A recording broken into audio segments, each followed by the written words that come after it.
Sur le mystère du vol MH370 et cette fouille minutieuse du littoral de Saint-André à La Réunion, sur ce même littoral où a été retrouvé le fragment d'aile de l'appareil. On va rejoindre Nathalie Rougeau sur place. Nathalie, bonsoir. En fait, simultanément, ce sont plusieurs types de recherches qui sont en cours.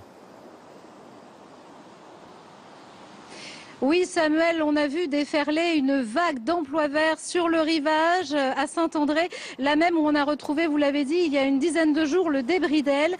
Donc déferler une centaine de personnes issues d'associations environnementales à la recherche du moindre débris qui aurait été rendu par la mer. Alors ces agents de la commune ont tout ramassé, des bouteilles, des bouts de plastique, des bouts de ferraille, mais également des jouets. Tout a été mis dans des sacs plastiques et le contenu de ces sacs sera bien sûr trié et analysé si nécessaire. Dans le même temps, l'État a fait procéder à d'autres recherches. Elle a entamé des recherches depuis vendredi, vous le savez officiellement, des recherches, des patrouilles au sol avec des policiers et des gendarmes. Et on a vu cet après-midi le CASA de l'armée redécoller. Il avait effectué des rotations ce week-end.